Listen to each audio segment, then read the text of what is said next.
તો આગામી 2 દિવસમાં સાબરકાંઠા સહિત સમગ્ર ઉત્તર ગુજરાતમાં મધ્યમથી લઈ ભારે વરસાદની આગાહી કરવામાં આવી છે।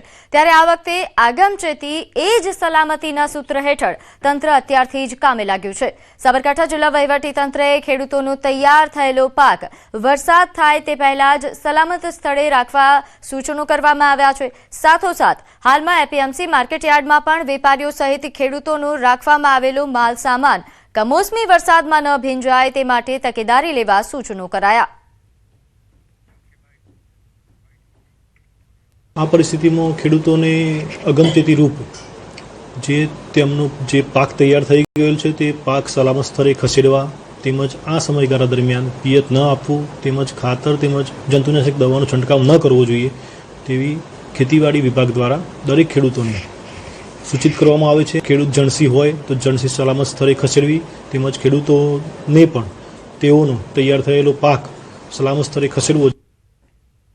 વલસાડ જિલ્લાના સંજાણના બંદર રોડ પર એક વૃદ્ધાના ઘરે સનસનીખેજ લૂંટની ઘટના બની, જ્યાં વહેલી સવારે ઘરમાં ઘૂસેલા લૂંટારુઓએ વૃદ્ધાને હથિયારની અણીએ બંધક બનાવી જીવથી મારી નાખવાની ધમકી આપી અને રોકડ તેમજ દાગીના લૂંટી ફરાર થઈ ગયા।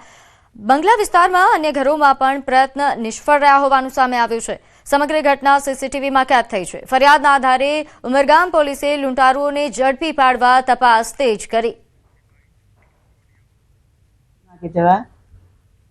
આ બારી તોડીને મારા ઘરમાં ત્રણ કે ચાર ઘૂસ્યા, મારા રૂમમાં ચાવી ગયા, લાઇટ પાડી ને એ લોકો કબાટ જ કબાટમાં ચાવી અંદરમાં જ લટકતી હતી એટલે ચાવી લઈને કબાટ ખોલવા માંડી એટલે મારી ઊંઘમાંથી ઉઠી નું જોયું કે આ કોણ હશે મારા ઘરમાં। હું તો એકલી સૂતી હતી।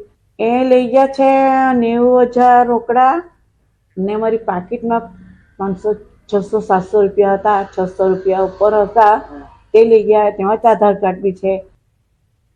તો અરવલ્લીના ભિલોડામાં ચેન સ્નેચિંગની ઘટના બની, જ્યાં વૃદ્ધ મહિલાના ગળામાંથી સોનાનો દોરો ખેંચ્યો। બાઇક પર આવેલા ઈસમો ચેન ખેંચીને ફરાર થઈ ગયા। અંદાજે 4 લાખનો સોનાનો દોરાની આ લૂંટની ઘટના બની છે, જેમાં ભોગ બનનારે હાલ પોલીસ ફરિયાદ આપી છે।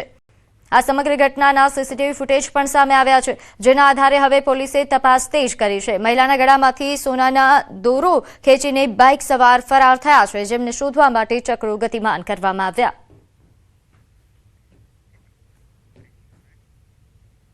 તો વાવ-થરાદના દિયોદર તાલુકાના સોનગઢ પ્રાથમિક શાળામાં ધોરણ 4ના વિદ્યાર્થી સાથે મારપીટ થવાનો ગંભીર આક્ષેપ થયો છે। માહિતી મુજબ લખવા માટે પેન્સિલ લેવા જતા શિક્ષક દ્વારા વિદ્યાર્થીને સોટી વડે માર મારવામાં આવ્યો, જેના કારણે વિદ્યાર્થીને સારવાર માટે ખસેડવાની ફરજ પડી। પરિવારજનોએ આક્ષેપ કર્યો કે વિદ્યાર્થીને માત્ર માર નથી મારવામાં આવ્યો, પરંતુ દિવસભર ભૂખ્યો પણ રાખવામાં આવ્યો। આ બનાવ બાદ પરિવારજનોએ ભારે રોષ વ્યક્ત કર્યો અને જવાબદાર શિક્ષક સામે કડક કાર્યવાહી કરવાની માંગ ઉઠાવી।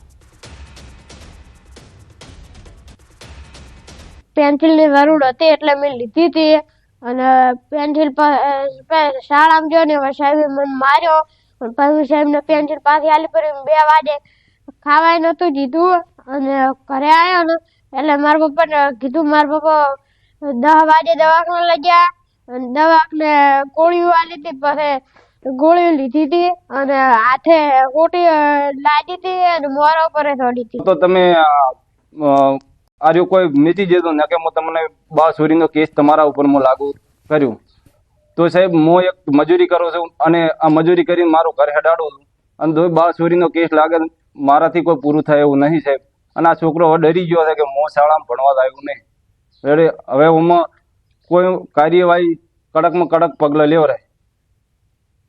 તો રાજકોટમાં ભૂતપૂર્વ શિક્ષિકા સાથે આચરવામાં આવેલા દુષ્કર્મનો મામલો, જેમાં ભૂતપૂર્વ વિદ્યાર્થીના પત્નીએ ગંભીર આક્ષેપ કર્યા। પતિ પર બળાત્કારની ખોટી ફરિયાદ નોંધવામાં આવ્યા હોવાનું જણાવ્યું। પતિને ફસાવ્યા હોવાના આરોપ સાથે પોલીસ કમિશનરને રજૂઆત કરી। ગુનો કોર્ટમાં સાબિત થાય તે પહેલા જ બદનામીના ડરથી પતિએ આપઘાતનો પ્રયાસ કર્યો હતો। પોલીસ કમિશનરને બધાને જ અરજી છે કે અમારી અરજી બી સાંભળો, કે અમારા જે પુરાવા છે એ મોકો આપો અમને, તમને પેશ કરવાનો, જેમાં આ બધા પ્રૂફ છે અમારી પાસે કે મારા ઘરવાળે કાંઈ નથી કરેલું। તો ગાંધીધામ સ્થિત ડીપીએસમાં ફી વધારા મુદ્દે વિવાદ ઉગ્ર બન્યો છે. વાલીઓ શાળામાં આવી વિરોધ કરતા જોવા મળી રહ્યા છે. નવા શૈક્ષણિક સત્ર માટે સ્કૂલ દ્વારા ફીમાં અંદાજે 12% થી 22% સુધીનો વધારો જાહેર કરતા વાલીઓમાં ભારે રોષ ફાટી નીકળ્યો છે. એટલું જ નહીં, ફી વધારાની સાથે સાથે સ્કૂલ દ્વારા ₹12,000 જેટલી નવી ટેકનોલોજી ફી પણ ઉમેરવામાં આવી છે, જેને વાલીઓએ અયોગ્ય ગણાવી વિરોધ નોંધાવ્યો.